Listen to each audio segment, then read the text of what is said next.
Alright everyone, I want to welcome you all back to some more Ace Attorney Chronicles. So we're still continuing on from where we last left off. We're trying to dispel the illusion that our boy Naruhodo here is a killer, a murderer, and yeah, we're pretty much facing off against all the witnesses that are trying to frame him, especially the gentlewoman known as Giselle. So we're going to continue on from there, guys, and, well, I hope you all continue to enjoy. So, with that said, let's keep it going. 22nd of November, 1:14 p.m., Supreme Court of Judicature, Courtroom 2.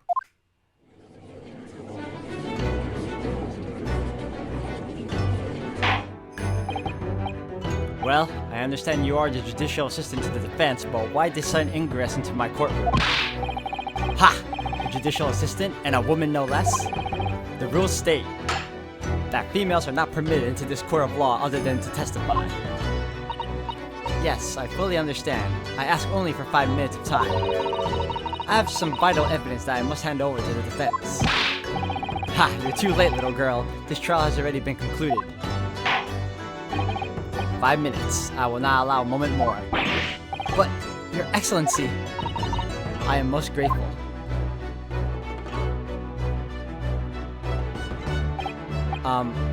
Who exactly are you? I'm sorry, there's no time. Please, simply accept this for now. What is it, a report about something? Written in English? It's Giselle Brett's research. The Englishwoman's? After the trial resumed earlier, I hurried back to the university. I went to Dr. Wilson's laboratory in the medical faculty and borrowed this paper. Oh yes, that's right, Miss Brett was studying under the professor, wasn't she? So, does this research, whatever it is, have something to do with the case? I'm afraid I don't know. I haven't been able to listen to the proceedings of the trial myself. Oh, no, of course not. Special characteristics of curare and its effects on human subjects. Interesting. Curare? What's that? I've never heard of that word before. Time's up. The prosecution demands the immediate removal of this female trespasser from the courtroom. There was too little time for me to read it in detail, but I've summarized what I could on a note just inside the cover. If you think it would be valuable, please cast your eye over it. This is wonderful, thank you! Giselle's report has been entered into the court record. Goodbye then, and good luck. Oh, she's been very helpful. She teleported. You have had a long enough counsel. We cannot detain our English guest any longer. I ask the prosecution and the defense now, one last time. Does either side have any further evidence to present to the court? I presume not, but... The prosecution has made its case convincingly enough already. Nothing more to add, Your Excellency. Yonosuke, we're out of options here. This really is our last chance. Yes, I know. Your Excellency, the defense does have new evidence. That look. The unyielding stare of a true Japanese warrior. I love it. Well, Miss Brett? Yes, Your Excellency? If you wouldn't mind, perhaps you could grace us with your presence a little longer. It's a delightful invitation, but I'm afraid... It's not a very long... cut me off. Forgive me, Miss Brett, it seems I wasn't clear. I realized it was a phrase as a question. However, I must ask you treat that as an order. I've said it many times before, but the Japanese language makes no sense. My apologies, dear lady. So, counsel, what is this new evidence that demands the court's attention?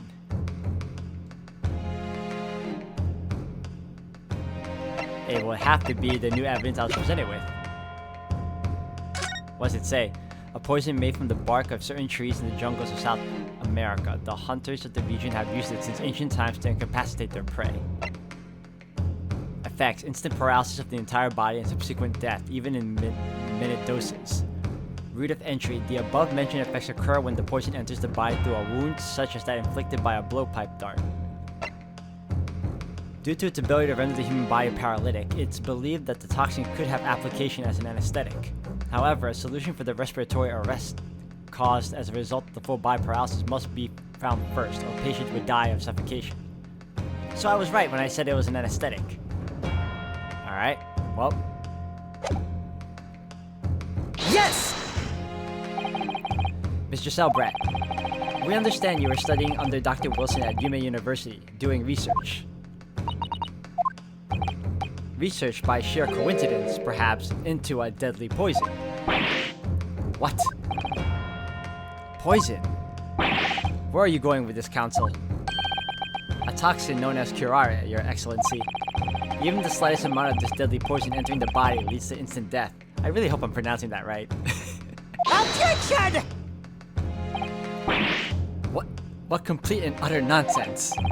Curare, you say? I've never even heard of it. You wouldn't have...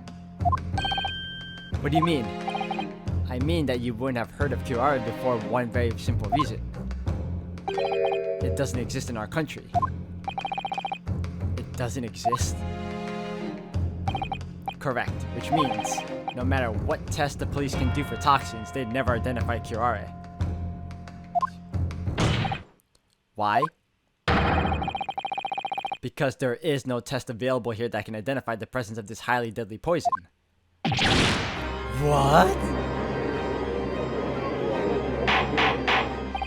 Order! Order! Order! Counsel, does this deadly poison truly exist? According to this report authored by the visiting research student from England, curare has long been used by the tribespeople of South America as a poison to lace their arrows. It seems that it's reasonably well known among European doctors and scientists. To lace their arrows? The report states that it is produced from the extract of a tree that grows deep in the Amazonian jungle, and it was first brought back to Europe at the turn of the century by explorers. It claims that animals shot by arrows laced with curare suffer instant death. Doesn't that about sum it up, Miss Brett? Objection! Trumpery. These aspersions are utter trumpery. To start with, if the victim had been administered some of this so-called deadly poison,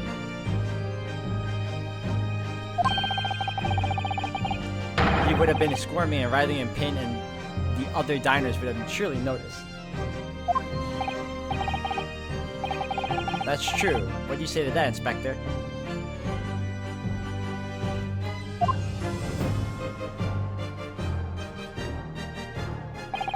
Obviously, I would have noticed a disturbance like that.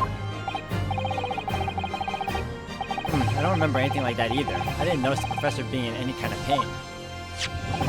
According to this, however, it's the other way around. What do you mean the other way around? The very fact that the victim didn't show any visible signs of distress is evidence that curare was used. Explain yourself, Counsel. The moment this toxin enters a person's system, it causes instant paralysis.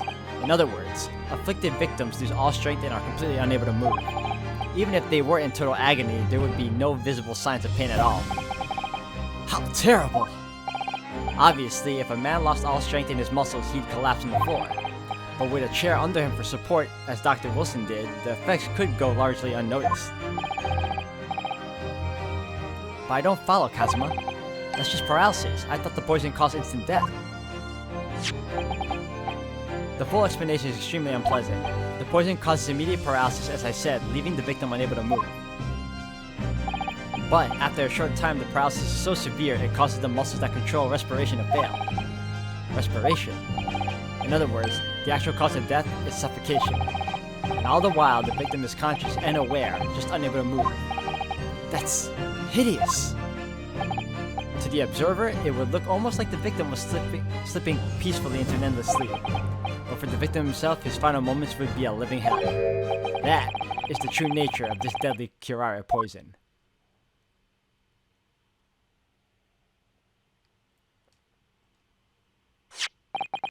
And you're suggesting that this bottle, Counsel, actually contains this terrifying poison? Objection!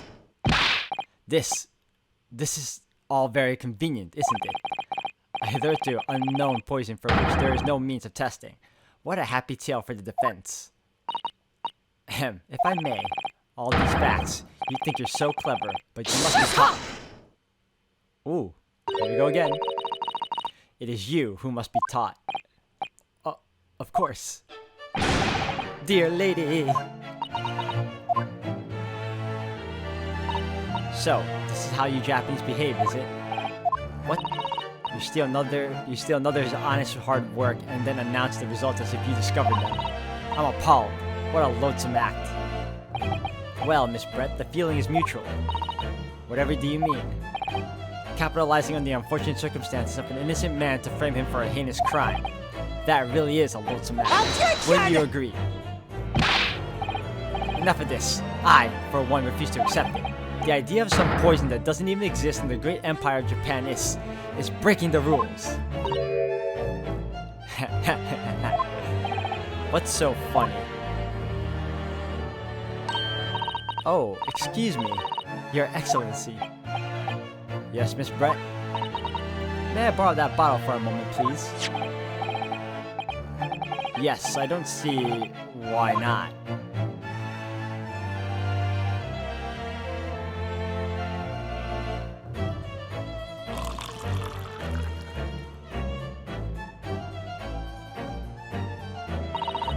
Don't get too big for your boots, you insignificant little island boys. Sorry. To an English woman such as myself, this whole affair is a farcical comedy. Your little police games and these foolish courtroom antics, it's laughable, really. But I'm getting bored of it all now. It's time for the games to end. Cheers.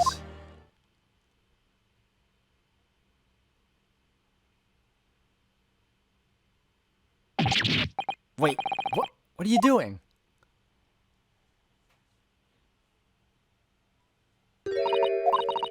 No sparkle left at all. How appropriate for this shabby affair.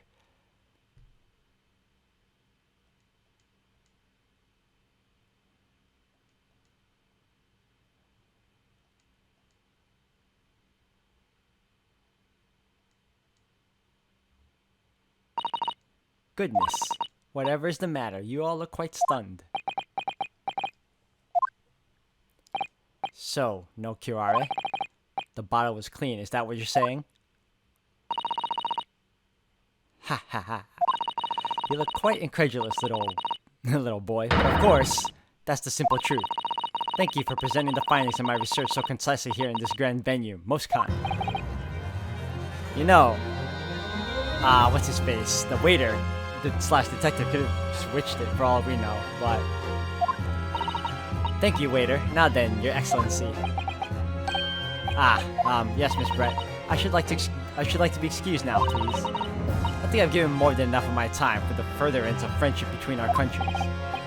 Yes, dear lady. We are most gratified with all the assistance you have given. This doesn't make sense. There had to have been poison in that bottle. So how? How did she swallow a whole glass and live to tell the tale? I don't understand it. Well, I suppose if nothing else, this little Far Eastern charade will make for an interesting conversation at the next party I attend in London. There has to have been poison in that bottle, doesn't there? But there can't have been because otherwise she would have keeled over dead. Come on, Ryunosuke, we have all the clues now. That bottle of water contains poison. The culprit did put curare poison into Dr. Wilson's carbonated water. The defense refuses to change its position. You're serious? Objection! Fool, are you blind? There's no possible way the bottle could contain poison. I mean, we just saw Miss Brett drinking the water from it. That's right, which rather complicates your argument, I think. And I believe that complication can be explained. How, exactly? I need to think through all the things that don't quite add up here, one by one. I'm sure the answer's in the evidence we have in the court record somewhere. It has to be. Very well. If the defense truly intends to assert this claim, then I must ask you to support the assertion with evidence. What explains how the witness was able to consume this supposedly poisoned water unscathed? Well, it would have to be the recent document, though. Yes! The answer to this riddle is right here in Miss Brett's own research report. Objection! That's not a valid explanation. No. After all,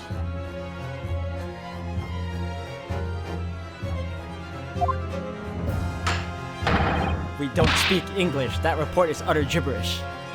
That should not stop you from presenting it as evidence.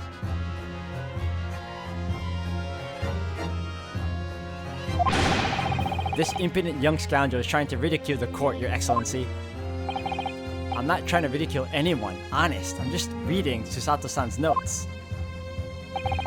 I concur. This report is too extensive to be considered in its entirety by the court. You will direct us to the pertinent section, counsel. Which section of the report reveals the alleged answer to the riddle?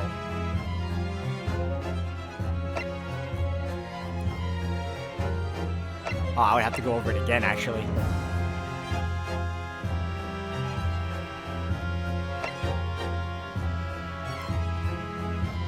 Probably the practical. I only have. It can't be special. It has to be practical. It's written right here under practical applications, I think. Oh, really? Go on. Well, think about it. You want to know how the poison can be drunk without it taking effect. That's a practical application of the poison's use as a drink, maybe. Objection! You'll have to do better than that. I try to think how we'll fare in the 20th century before it led to the likes of you. Ooh.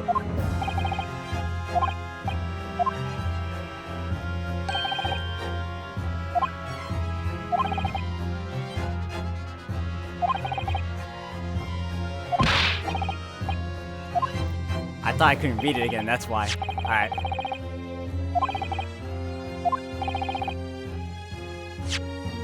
Oh, I thought I couldn't read it. Alright, so wasted a shot, but we'll find out right now.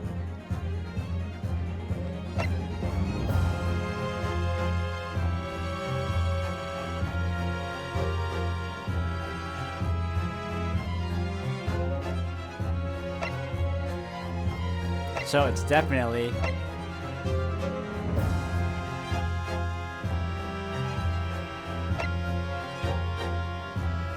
Alright, here we go.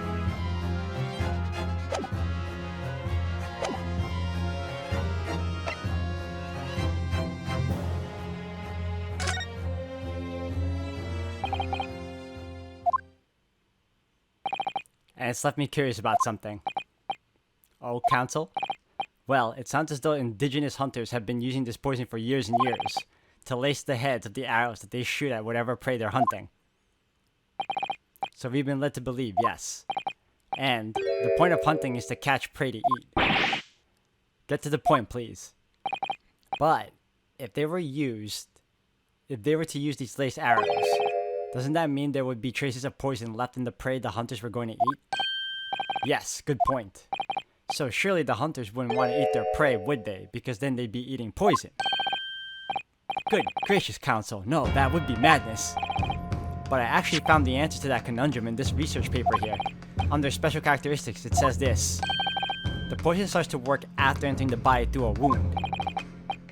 Through a wound, you say? I see, that makes sense. Yes, the mention of that particular detail seems a little strange to me though. But it all makes sense when you interpret what's written like this. When Cura enters the body through an open wound, it has terrifying poisonous effects. However,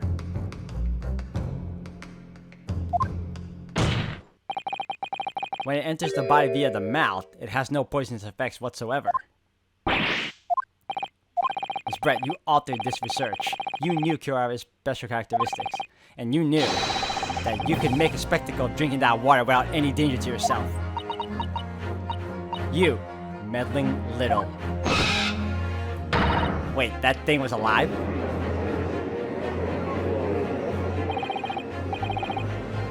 Well, Vianosuke, it turns out you're an even better lawyer than I thought you'd be. Really? Me? A lawyer? Objection! All this poison talk is fascinating, I'm sure. But I fail to see how it's possible. So, the ill-bred little puppy has a new toy to play with, some facts he read in a book. But I'm afraid knowledge doesn't suit you, little boy. It only makes you look silly. What are you trying to say? Your schoolboyish logic has a fatal flaw. Schoolboyish? Flaw? As even your brain has managed to deduce, curare is safe to ingest. It seems likely that its effects are neutralized by the acidic nature of the gastric succus. Oh, yes, well, of course. Gastric suckers? What are they? So, if this lethal poison is completely harmless when drunk, the professor wouldn't have died when he swallowed it, would he? Ah, that's right. Good gracious. The judge needs to stop being surprised, man. That's basic science. Science that even a schoolboy should be able to understand, no?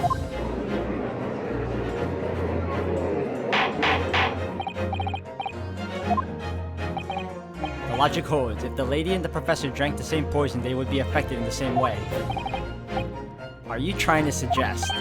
Yes, this curare poison is completely irrelevant to the case on trial. That's right.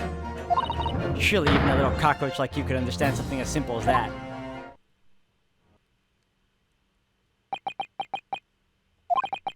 What is this? Welling up inside me.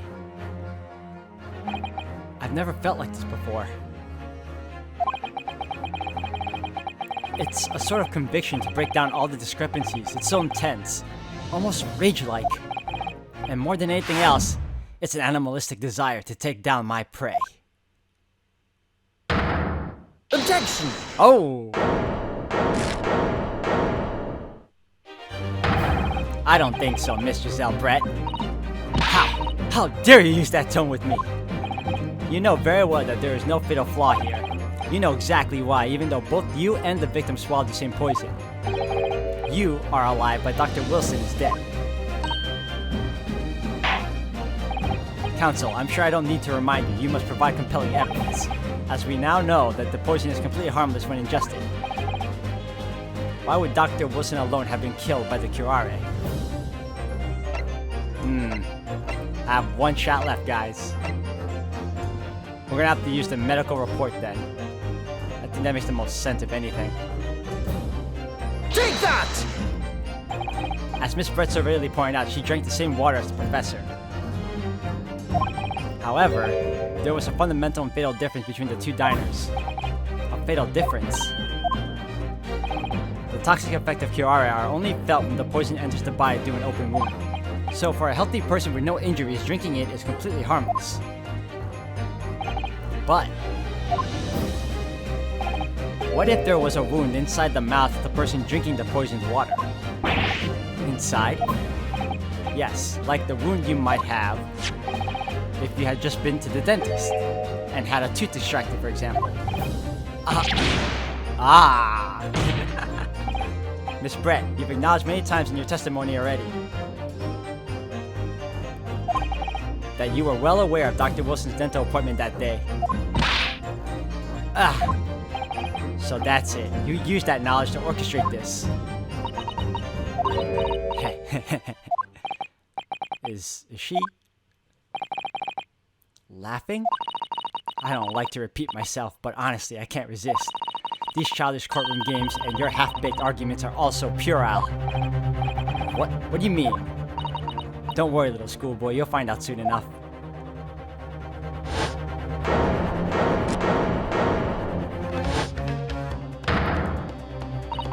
You see, when you leave vital evidence lying around, you never know what might happen to it. No! I mean, it could just slip.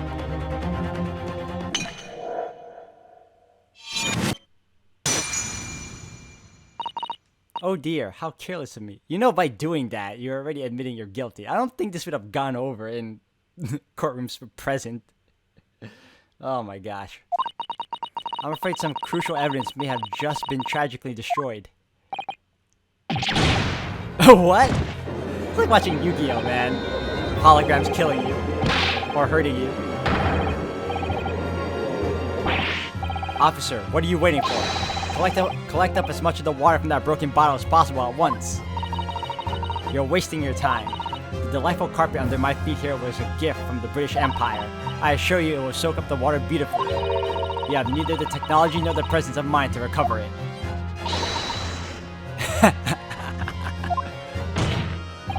How could you? You won't get away with this! You can thump the bench and shout as much as you like, little boy. But I'm afraid we'll never know now, will we? If there really was poison in that bottle or not. You. And let us not forget, we still have some very compelling evidence left intact. Isn't that right, counsel for the prosecution? Oh, of course. You're referring to this photographic print, I presume, dear lady.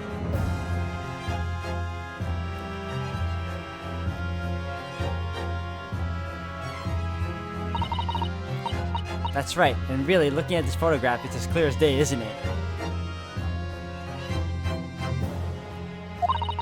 The poor professor was sitting with his back to me. So, of course, the only person who could have shot him from the front is the little schoolboy. Objection! No, you killed the victim that day using curare. And then, in order to frame Ryunosuke Naruhodo for the crime, you waited until he picked up the pistol you had arranged for him to find on the floor, before you shot the professor's dead body in the chest with your own hidden gun.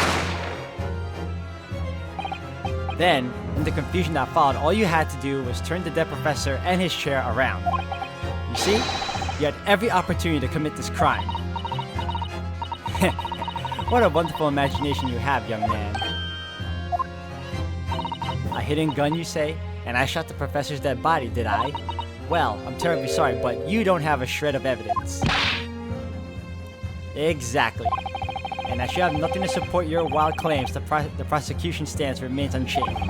The victim, Dr. John H. Wilson, was killed by a gunshot to the chest. Delivered in cold blood by the accused Ryunosuke Naruhodo. This is unbelievable. How could this be happening?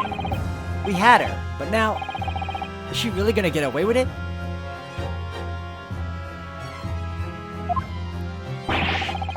The way she destroyed that evidence was obscene. Ryunosuke, yes, we've come this far, but now you're the only one who can finish it. What? What do you mean? We've lost a vital piece of evidence, it's true. So if there are any clues left for us to use now, they must be in your head. In my head? You told me before that your powers of observation were the one thing you could really depend upon. Well, yes, that's true, but I didn't manage to notice that this woman was a foreigner with a swan on her head. So think back again now. Try to remember every last detail about the scene that day. Everything you saw, everything you felt, every color, every smell.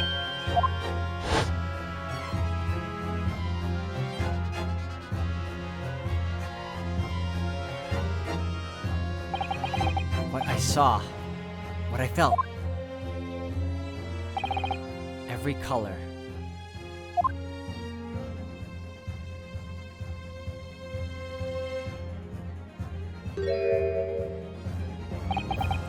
Is Kazuma right?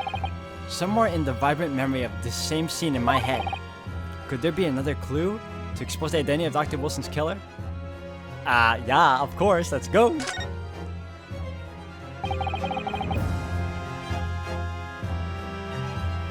Actually, Kazuma, I think I might have something. Thinking back over everything I saw, I think I might have uncovered another clue. You always have something up your sleeve, don't you, Ryunosuke? Come on then, let's wipe the smug smile off that Englishwoman's face with some evidence. Alright, I can't wait. It's been niggling at me for a while that something feels amiss in my memories of that day. Whatever it could be, the key to arriving at the truth about all this.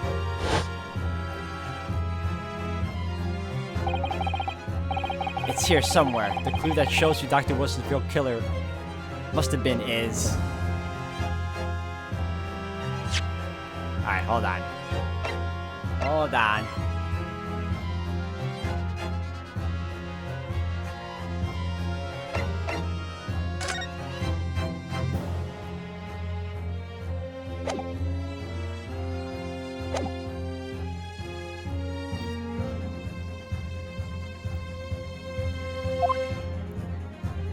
Let's go.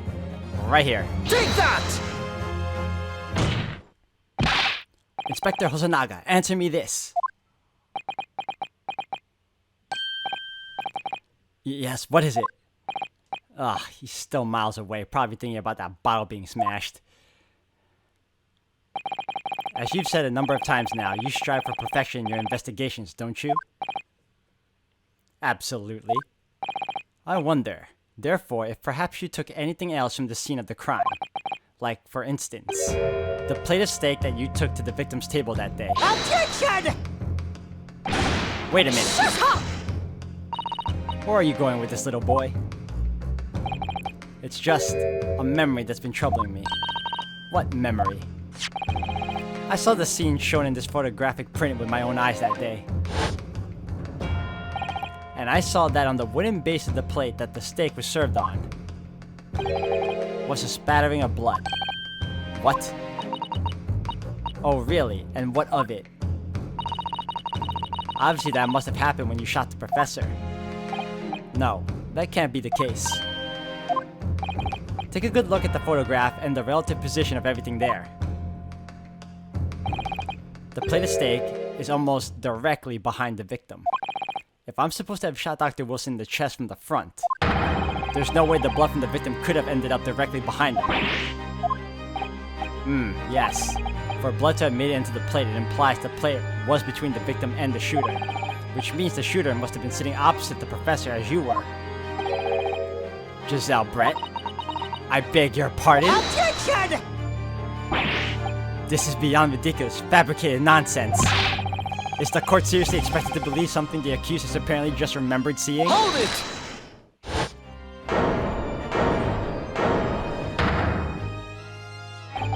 This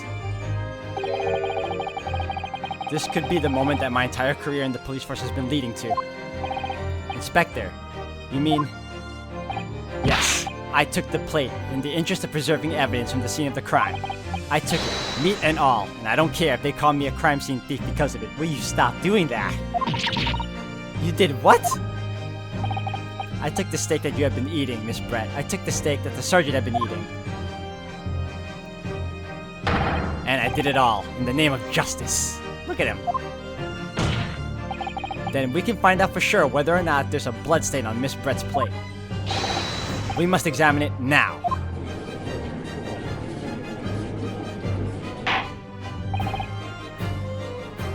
Inspector, the court wishes to examine the plate from the victim's table immediately. Yes, sir. Woo, getting intense.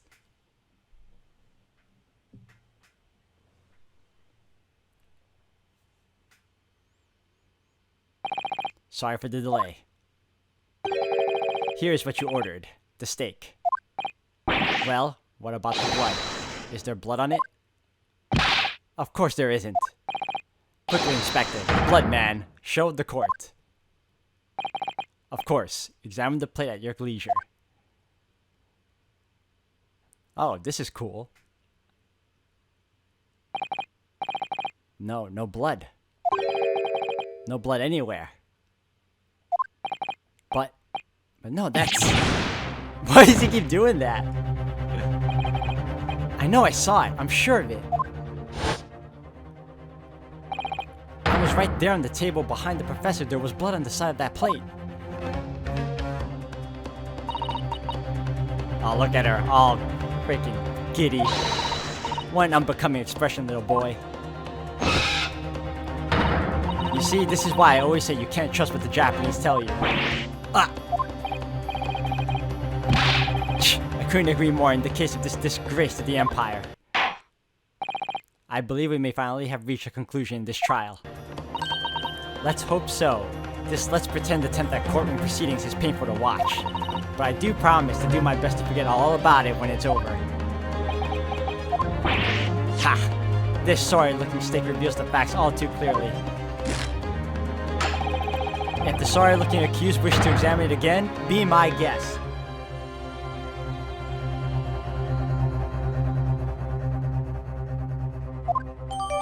The plate of steak has been entered into the court record. Yes! Let me look at it again. Was the plate I saw, or thought I saw, just a figment of my imagination? This is it now. I've lost. Yonosuke. It's not over yet. Not until the final gavel. Never stop believing in yourself. Keep looking forward no matter what. Yes, believe in your friend whose bandana is always billowing in the wind that is not around. Believe in myself. Really? Maybe I should at least examine the evidence for myself. As the evidence requested by the defense has not been shown to be problematic in any way, I presume any further examination of evidence in this trial will be unnecessary. Does this defense have any objection? That bloodstain was going to clinch the trial for me. Can this plate of steak reveal any other clues at all? There's another clue.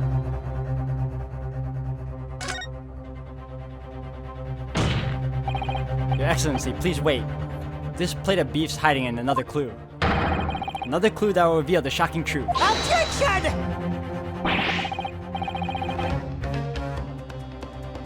The only thing that's shocking here is your unhealthy fascination with beefsteak. Your Excellency, I think I've made myself clear, haven't I? I will not be able to turn a blind eye to any more unnecessary procrastination in this trial. I'm sorry, Miss Brett, but we must ensure a thorough examination of the evidence. I will not give a ruling until I'm completely satisfied that all reasonable doubt has been dispelled. I see. As a newly affirmed ally of my country, that's still your position, is it? Thank you, Your Excellency. Counsel for the defense, you will now clearly show the court to what you are alluding.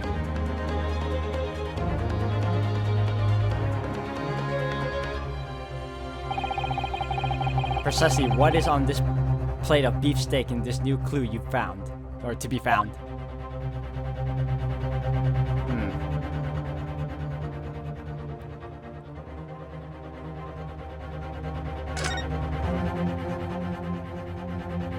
Oh, what is that? What in the world is this? I think it's a Koban coin, and the hallmark is from the Hoi era, I believe. No, I don't mean what is it. I mean, what is it doing there?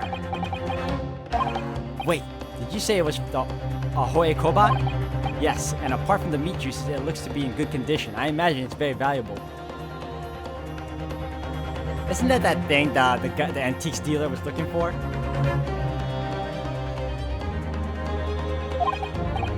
This isn't the first time today that there's been talk of a Hoi Koban. I've heard of pearls before swine, but I've never heard of a bullion in a bullion. And I don't think you ever will again. This is extraordinary though. This means... I certainly never expected to find a precious coin underneath this thick cut of meat, and it's from the Hoi era too. No, but the next time I order a steak in an expensive restaurant...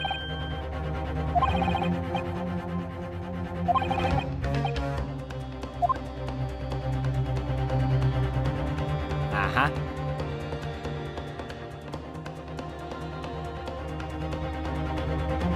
So I examined that already. Do I need to examine anything else? Got it!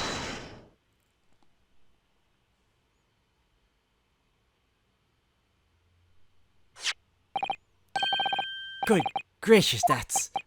A Koban? What on earth? A Hoi era one at that. Miss Brett, this is in fact the beefsteak that you ordered at the restaurant on the day in question, is it? Tell me, why is there an old coin seemingly hidden underneath the meat? Shut up! What a ridiculous question. How should I know? I've never seen that thing before in my life. I don't know what this is, but I want no part of it. Objection! I fail to see how this is relevant. A coin under the meat? That could simply have been a careless mistake by a chef in a moment of distraction. Objection! Don't be absurd. We're supposed to believe that this happened by accident in the kitchen? A rare Hoi Koban just happens to be hidden underneath that piece of steak. If this turns out to be irrelevant to the case, I'll rip up my ticket to Great Britain right now. He's right. It can't be a coincidence. Your Excellency. Yes, Counsel. A rare Hoi Koban just happens to be hidden underneath that piece of steak. If this turns out to be irrelevant to the case, I'll give up my lawyer job right now. Objection! By all means, don't let us stop you. No one invited you anyway. Shut up! Perhaps, little boy, you should realize that it is you who is irrelevant. We Even though I'm the one on trial here? The point is, it's essential that we ask the owner of this coin if he can explain what it's doing under that stake. The owner?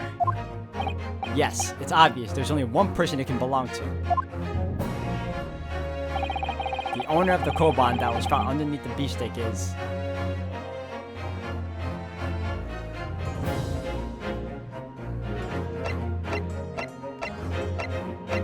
this guy. Take that! Obviously, it can only be the antiques dealer and owner of Rasute Kyoryo Korekuta-san. Kyori as in Mr. Cucumber something? Honestly, these ridiculous Japanese names are quite unfathomable. Ah, yes. The old man who testified earlier alongside the military sergeant, correct? Yes, Your Excellency.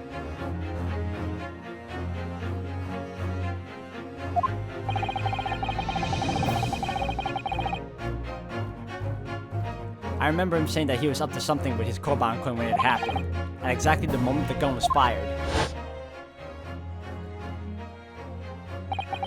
The gunshot interested me not. I was far too busy on the floor.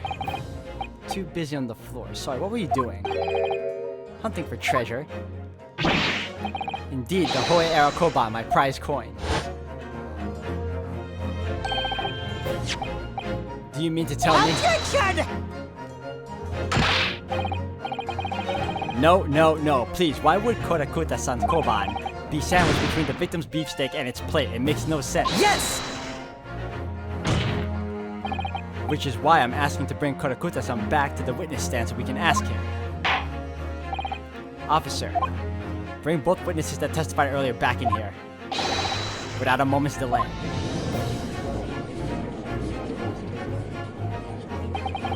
I can't believe we've come back around to that pair again. But I have a hunch, a strong hunch, that if we chase down the real significance of this koban, we'll find that it's a key element in the case.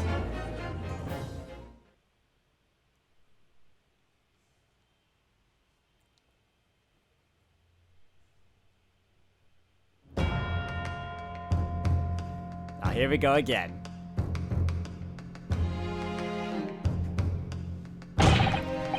What's this all about? Why have I been called up again? Don't you realize that it's dinner time for my little baby idol? When my son's belly is empty, he's fiercer than a pack of wolves. My boy here is just blowing the windmill that you have on. Little toy windmill.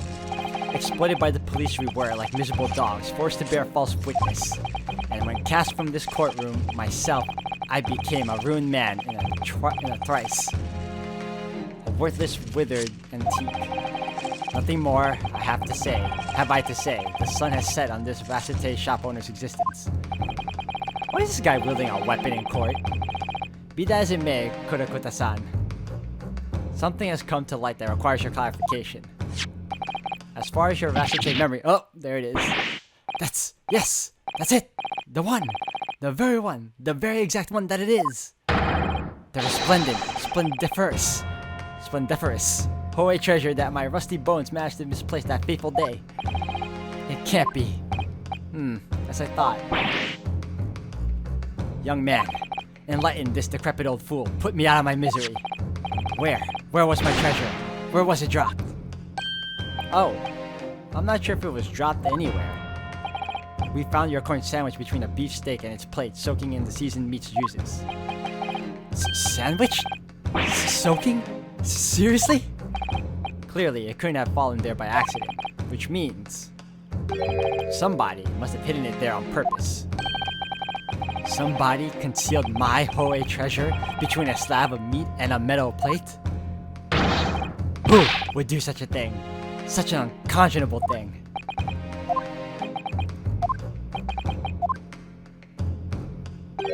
Excuse me. Could I say something? Yes, of course. Proceed, Inspector Hosonaga. I mentioned this earlier on in the trial, but I was working undercover in the restaurant in order to investigate another case. Ah, yes, that's right, the secret undercover operation.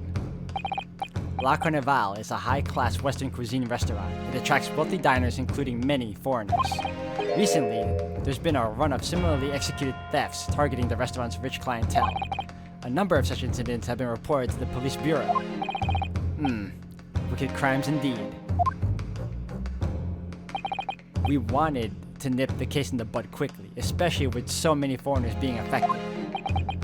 So that's why you were sent in undercover, is it? Yes, I took on the job of waiter at the restaurant in order to flesh out the criminal. It seems likely that this Koban incident is the work of the same thief. So unbeknownst to us, there was a master thief at work in the restaurant on a regular basis.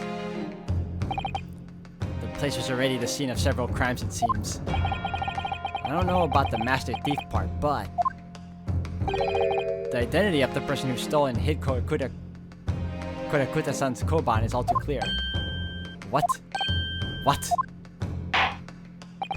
I think the court would like to hear the defense view on this matter. I got one shot at this. Tell us, who is the despicable scoundrel that stole Korakuta-san's Koban and hid it under the steak? See, it makes the most sense to pick Ieyasu Nosa because he was sitting right next to him. Take that! Obviously. It can only be Sergeant Ieyasu Nosa. What? How? How dare you? You monster. Monster? I stole that Koban, did I? I'm the master thief of La Carnival, am I? You're seriously accusing me of these crimes, cadet? But it wasn't me. It was Aido. Aido's the mastermind behind all this. I was kind of right when I said the baby did it, but for all I know, he probably did it too. Like, maybe the baby threw it? I don't know. We'll find out right now.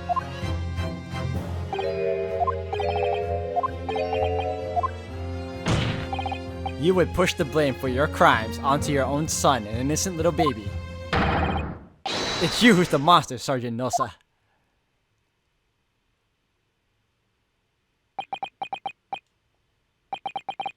You.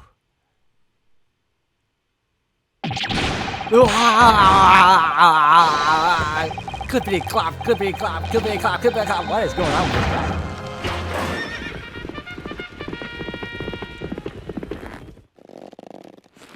Oh, careful with the baby. What on earth am I seeing here? Nippon Imperial Army Sergeant Ieyasu Nosa, preparing to stand down in the Supreme Court, sir.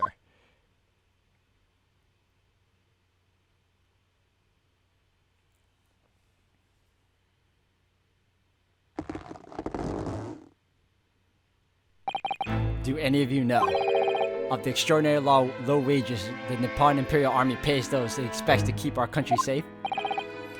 I understand that the temporary increase in taxation owing to the recently ended conflicts remain in place, and I have heard it's hard for lower-ranking soldiers to make a living, yes.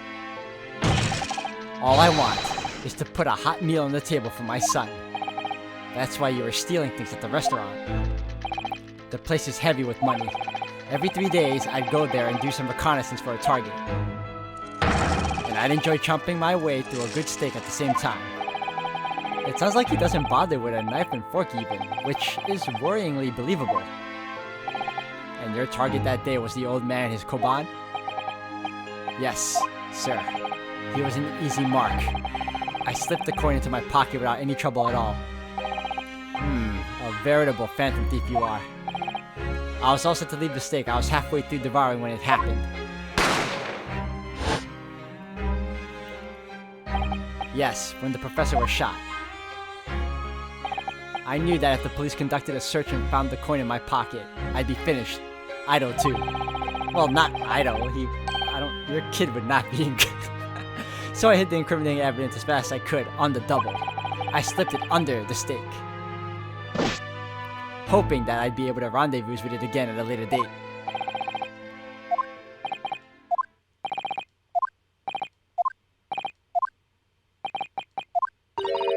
This is ridiculous. Perhaps you could carry on with this absurd prattling on your own time. Well, Miss Brett. Oh, of course, dear lady, of course. How rude of us. I'm quite sure there's no need to detain you any longer at all. May the esteemed gentlewoman please be excused, Your Excellency. Indeed.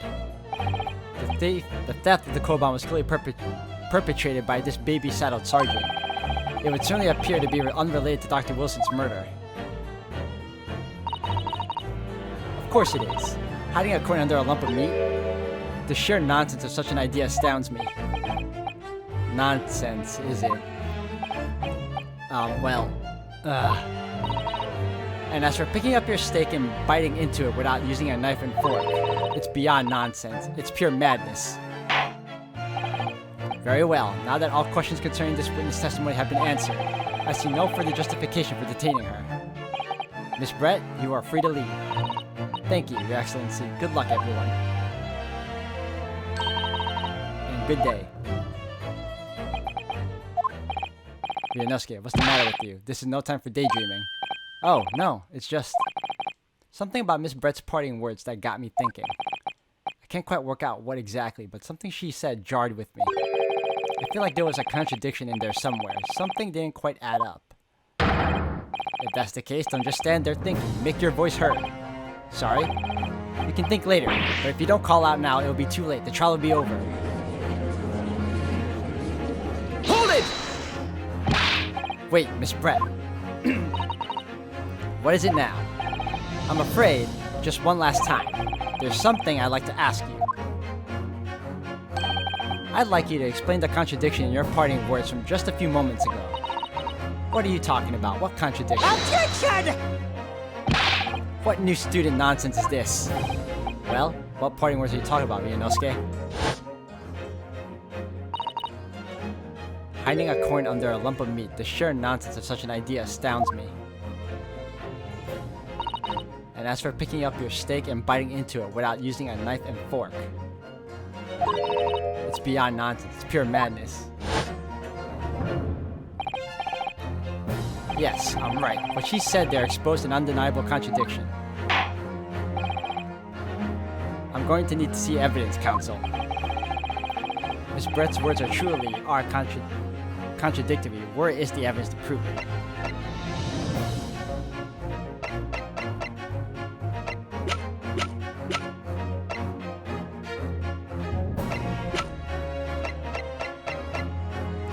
It's either the photograph of the victim or a live steak. I have one shot at this.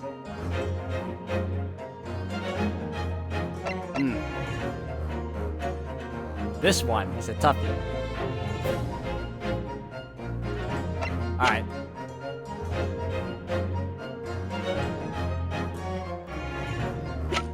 I'm going with the steak.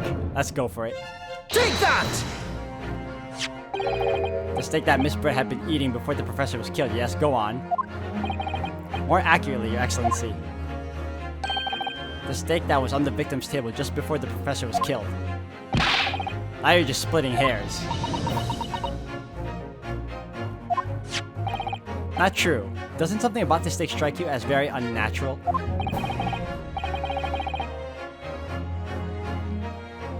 What on earth do you mean? It's extremely obvious. I'm talking about the shape of the edge where it's been eaten. I see you've noticed it too, Miss Brett. Notice what exactly, counsel? Just a few moments ago, Miss Brett claimed no Englishman could even contemplate picking up a steak and biting into it without using a knife and fork. Of course she did. She's a refined English gentlewoman herself. Then take a good look at this steak, in particular the edge where it's been eaten. As you can see, there are clearly defined barbaric teeth marks there. Ah! It looks like Miss Brett has realized something. So, if the witness, as she claims, wouldn't contemplate eating anything without using a knife and fork, there shouldn't be teeth marks in the steak at all. Objection! But what is your actual point? Perhaps the delightful Miss Brett was ravenously hungry and couldn't... whatever you say, dear lady. As I said, I really must be leaving now. Afternoon tea with the Minister of Justice cannot possibly wait any longer. Of course. This will all be over in the blink of an eye. Rest assured, I've heard enough. You irritating little spectacled samurai relic. Of course. Dear lady! What's the matter, Miss Brett? Have we ruffled your feathers? Clearly, the witness knows what this means. She's realized the catastrophic implications these teeth marks in the stake have for her. Yonosuke, do you know where you're going with this? Yes, now at last, it's all come together. The mysterious teeth marks in the steak that had allegedly been eaten with cutlery. The reason why the bloodstain I saw somehow seems to have disappeared. And most importantly, the evidence that proves once and for all who shot Dr. Wilson that day. I accept that these teeth marks in the steak are a little unnatural, as you put it, Counsel. But what exactly are you suggesting that tells us? Everything, Your Excellency. Everything? Yes, I believe that these barbaric teeth marks in the steak here amount to conclusive evidence in this case. Evidence that will prove beyond any doubt who shot Dr. Wilson. Shut up! Conclusive evidence? How many times have I heard that today? You wouldn't know the meaning of the phrase, typical Japanese empty threats. How can you be so sure? Oh, it's quite simple. If you really had such conclusive evidence, you would have presented it to the court long ago. Actually, the evidence I'm talking about hasn't been brought before the court yet. Hasn't been? What? But just because it hasn't been shown yet, doesn't mean that the evidence does not exist. Objection! That is absurd. The trial has run several hours already and you say there's evidence yet to be brought forward? There can't be. I don't believe you have it. Objection! I don't, but there is someone who does have it. Someone in this very courtroom. And if that person is willing to submit that piece of evidence I'm referring to, it will solve every remaining mystery about this case. Very well. I have a feeling this will be my last request of the defense in this trial. Who possesses the conclusive evidence that will reveal the truth about this whole affair? There's only one person that has it, and it's the officer waiter, the detective waiter guy. Take that! The answer is obvious. It's Inspector Hosonaga. What? I have it? Yes. You think I've been withholding conclusive evidence? That's ridiculous. No. I'm not saying that. Everyone's attention has been focused on this steak with the teeth marks. Yes? Now, earlier this afternoon, Sergeant Nosa told the court the following. I'd enjoyed chomping my way through a good steak, and as well as admitting to stealing Korakuta-san's coin, he told us that he slipped it under the steak. You watch it, cadet. I'm a superior officer. Sergeant Nosa, could you please confirm something for me? Was the steak that you put the coin under, in fact, your own steak? Attention! Affirmative, of course. I might be a soldier in the Imperial Nippon Army, but still. I'm not brave enough to ask a foreign general lady if she'd mind me manhandling her meal to hide something in it. In other words, the steak that the detective submitted as evidence earlier was in fact Sergeant Nosa's meal. Objection! But that makes no sense. That plate was taken from the victim's Objection! table. Yet the gentlewoman doesn't take bites out of her steak, nor did she have any opportunity to steal the coin. Of course I didn't steal it. To even suggest such a thing would be an affront to the entire British Empire. Well then, how do you explain this paradox? Exactly. Surely you're not going to suggest that the sergeant would switch the two steaks over.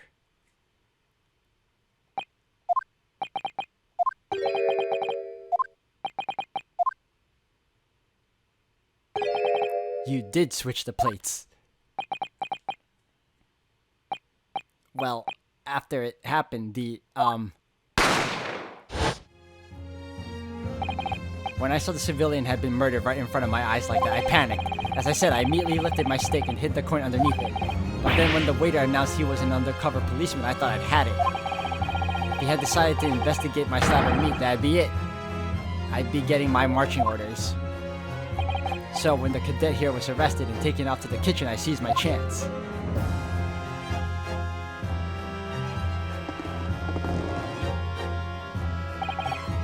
With military precision and timing, I switched my steak with the one on the foreign lady's table. What? You can't have. I never saw you do such a thing. It was called Operation Lightning Bolt. There was no time for strategic planning. It was do or die, I tell you. So yes, I did what had to be done. Unbelievable. However, fear not, prosecutor. What now? I swear on the brass buttons of my uniform, that is all I did, sir. All you did? That's plenty, Sergeant. Yes! So the sergeant knows to switch the plates over. Also, I just noticed just now that when he smacked the table, it was a lot louder than it usually is compared to when everyone else smacks the table with like gusto and power. You hear it.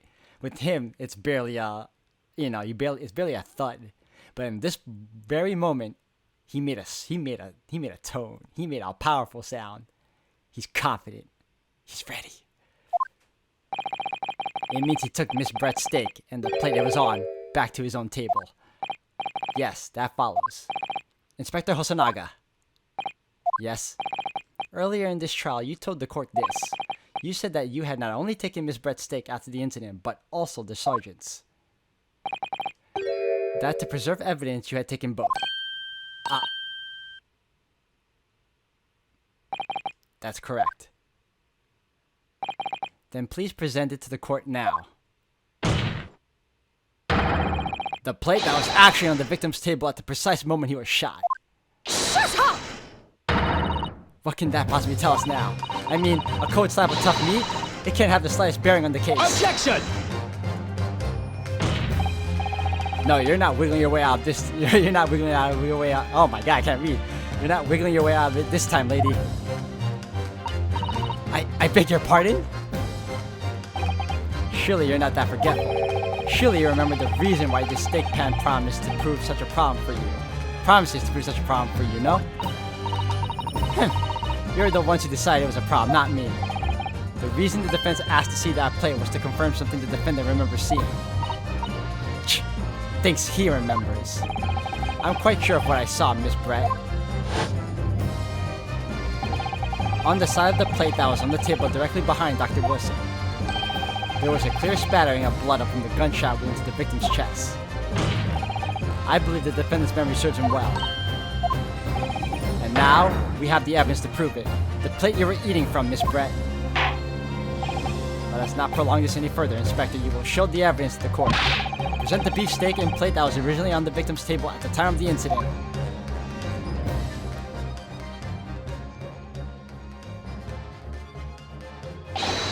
Yes, sir. It's go time. Sorry for keeping you. Oh, boom, baby. Here's the other steak in its plate. Please, feel free to examine it.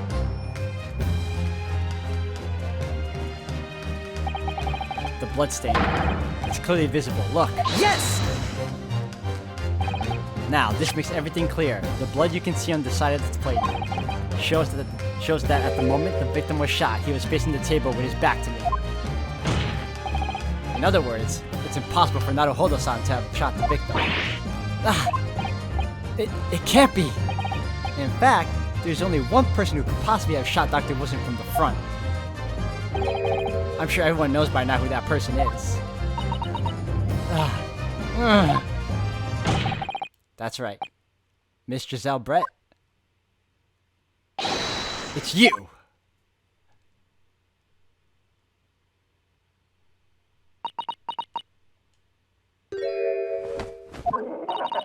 Outdone by a Japanese. Me?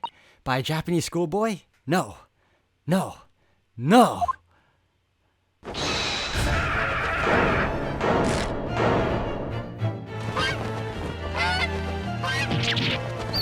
Oh my gosh, she's losing her mind. Oh, but where are the chickens coming from? The chicks! Whoa, what the?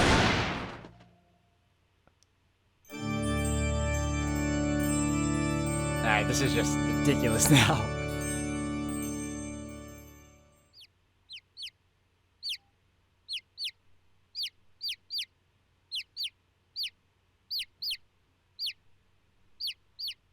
That was very odd. Please excuse my little outburst. I briefly lost my composure. Most unbecoming behavior for an English gentlewoman. Forgive me. Well, Miss Brett. I think it's time you told the court what actually happened that day. The truth this time. Gladly, Your Excellency.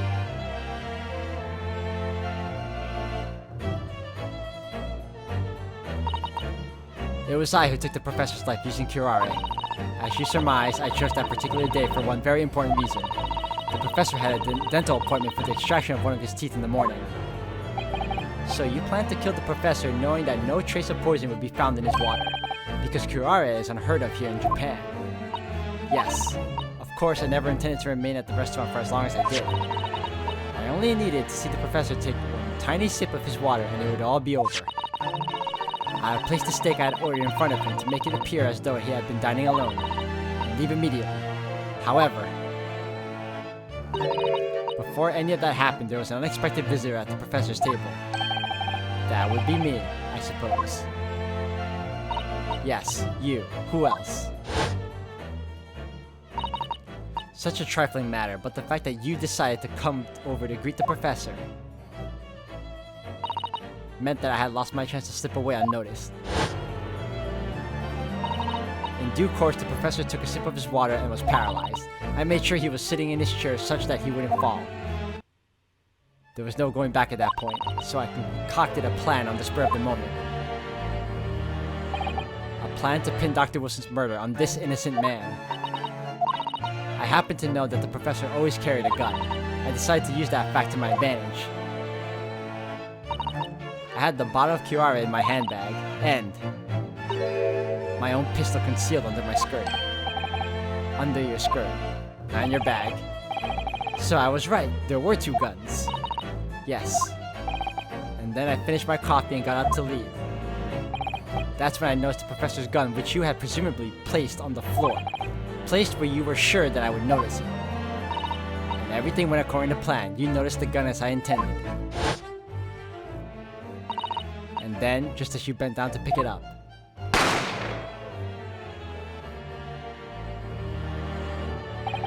that's when you shot the professor with your own gun, even though at that point he was already dead.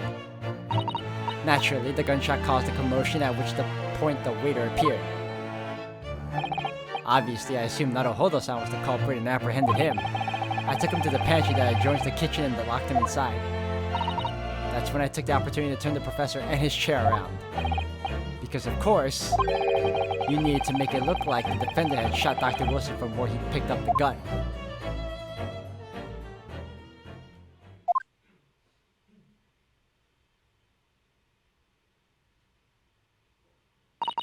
So there you have it.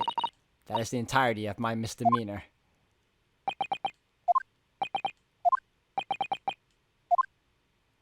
Your Excellency. Yes, I wonder. Might I speak with you in private later? I shall call on you. You're gonna shoot him too? Thank you. Good day then, everyone. I hope you can forgive me, Naruhodo. No, I will never forgive you.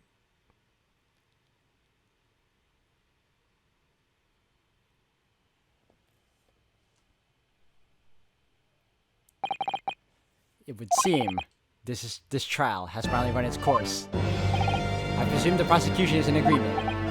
This can't be. Takasuchi Ochi does not lose. Not to the likes of this rookie student. You'd better start getting used to tough opposition. Ryunosuke Naruhodo. What? Yes? This insult to the Ochi family name will never be forgotten. You've become conceited with age council, but the old have to stand aside and make way for the new. It's the way of the world. May you never forget that.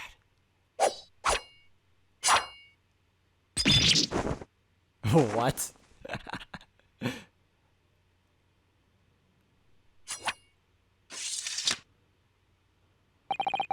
1,000 millennia may pass, and still, the Aochi clan will never measure up to the Naruhodo clan. This trial in the Supreme Court of Japan will, I believe, go down in history as the start of a new chapter in our country's judicial system.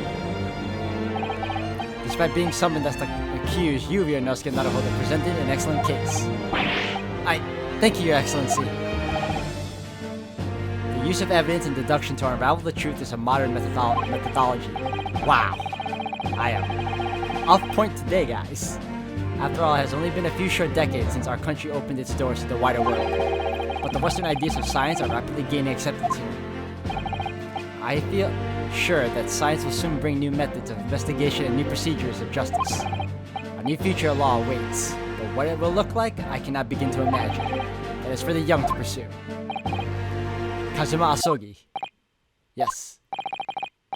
After the trial, you are set to embark on a journey of discovery to the illustrious British Empire.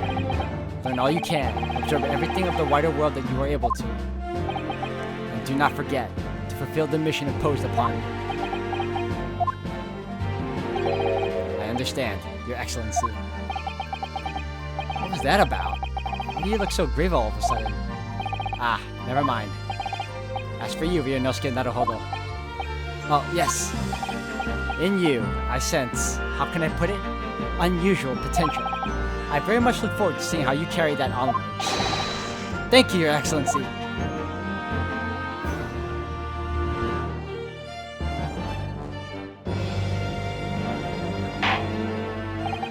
It is time to deliver the final verdict. I hereby find the defendant Ryunosuke Naruhodo not guilty. Boom, baby.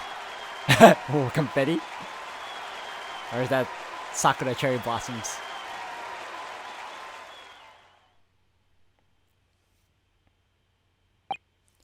This court is now adjourned.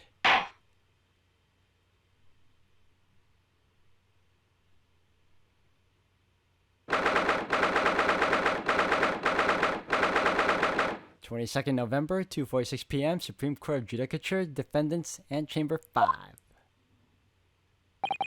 I can't believe it. I can't believe what's happened. I made it. I defended myself and made it through that horrendous trial. Ryunosuke, you finally pulled it off. Congratulations. Well, I couldn't have done it without you, man. Thank you, Kazuma. No, it was a pleasure to watch you at work. So, you owe me an extra large sukiyaki from the place on the Yume University shoot. Don't forget. Good afternoon. All your hard work has certainly paid off. Congratulations to both of you for proving Naruhodo-san's innocence.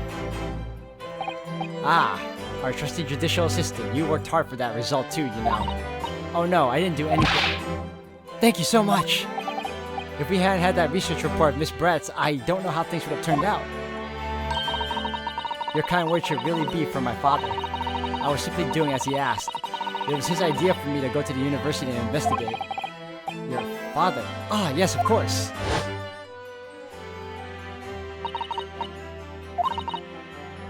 Susato Mikotoba. Speaking of Mikotoba, ah, there you are. I believe congratulations are in order. Naruhodo, you did an excellent job. Thank you, Professor. Oh no, it is I who should be thanking you after all. Your efforts exposed the true criminal that took the life of my good friend. Good friend? Oh yes, you mentioned that before. It was you who actually invited Dr. Wilson to Yume University, wasn't it? Yes, that's right. Professor Mikotoba studied overseas himself. He went to study forensic medicine in Great Britain. Presumably, that's when you met Dr. Wilson. Exactly. In those days, we worked together in the same hospital. Oh, you worked together. I've never heard you mention that before. Well, it was a long time ago now. Besides, it's your turn, Asogi. Great Britain is a magnificent country. It leads the world. In science, medicine, engineering, culture, and of course, in law. Watch and learn, my boy. See what's happening in the world's largest melting pot. I will. I'll learn all that I can. I swear on this, the spirit of the Asogi clan. You're not taking that sword to Great Britain, are you? Of course I am. A Japanese man's katana is his soul. This blade shows me where I need to go. And cuts down anything that's in my way. Yes, I've definitely seen how sharp it is already with my own eyes. That reminds me, what's happened to the woman? To Giselle Brett, I mean. After all, she's guilty of murder. Ah, yes, her. It's not easy to tell you this, but... What do you mean? Surely she's going to face trial herself now. She's the true culprit after all. She will be leaving Japan in the very near future for Shanghai.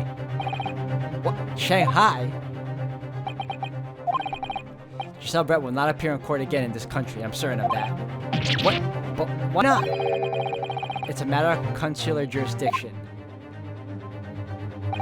Inspector Hosonaga. It was a hard-fought battle in the courtroom today. Very impressive to watch. I must congrat... But... What's all this about consular jurisdiction? We cannot try this particular foreigner for her crimes here in Japan. What? We can't try her? But then, who's going to bring her to justice? A British consular court will hear her case, somewhere far away where our voices can't be heard. But why a consular court? Professor, I simply don't understand. I thought consular courts were a thing of the past now that we've signed the friendship treaty. Yes, in normal circumstances you're right. Then so long as this is not a serious incident of a highly political nature to our respective governments. They can't invoke a consular court just like that. Oh, can't they? Yes, she's a student, but it doesn't justify our governments making secret agreements about her fate, does it? Something strange is going on. So Miss Brett can't be held accountable for her actions here in Japan. So she put me through all that for nothing? I'm afraid that for the young student, today's trial was nothing more than a game all along. There was never any danger of comeuppance for her. I don't believe it. The British government's Foreign Affairs Ministry has demanded that we hand over custody of Miss Brett. They're obviously taking this case of foreign student committing murder very seriously. But it's all going to change from now on. This is a time of great turmoil, this new era heralded by the start of the 20th century. One day, I have no doubt, that woman will receive the judgment she deserves. No, I don't want one day, I want now. I want currently. Yes, change is coming, and we're the ones driving it. Well, I think that's enough seriousness for now. This evening calls for a celebratory drink. But, Professor... You're right, this is no time for gloomy faces. We should be celebrating Ryunosuke's not guilty verdict. Let's start having some fun. In that case, might I suggest La Carnival? As the head waiter, I should be delighted to provide you with ample food and drink. You're a detective, Hosonaga-san, aren't you? Ahem. Let's not worry about the details for now.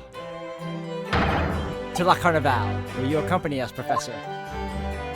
Of course, La Carnival's food is second to none. I shall go and attend to the paperwork for Naruhodo-san's release. Oh, yes, thank you.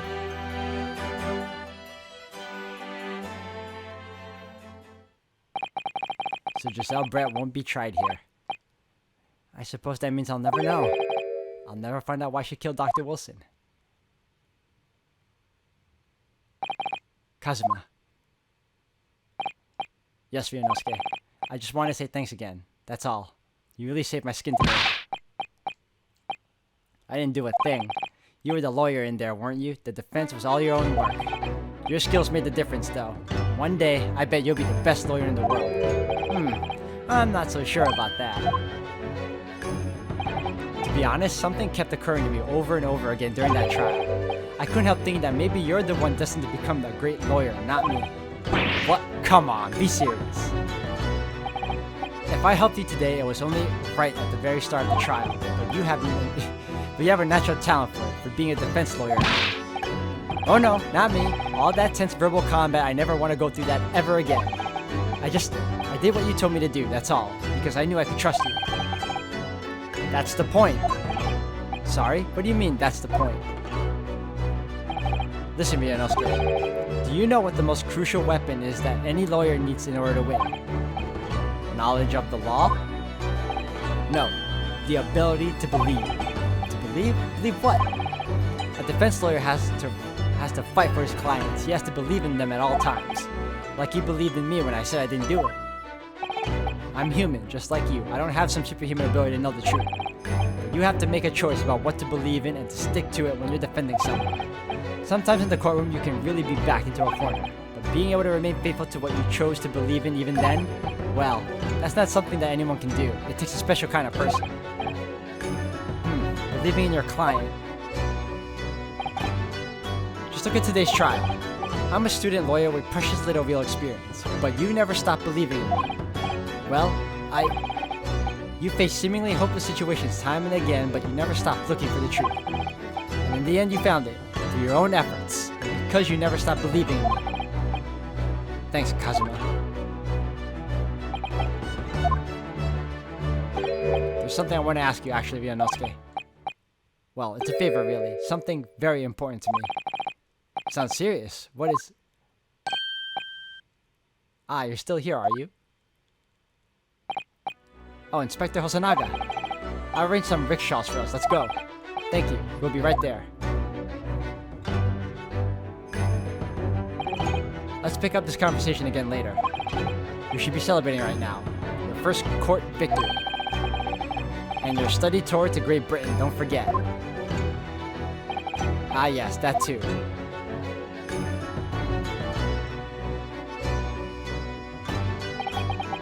So my very first trial came to an end. Kazuma. Professor Mikotoba. Susato-san, who acted as my assistant. Inspector Hosonaga, who didn't really play much of a part, but still. It was because of the help and support of all these people that I managed to get through that trial. But more importantly, Kazuma hadn't yet managed to ask his favor of me. Little did I realize just how much it would change my life.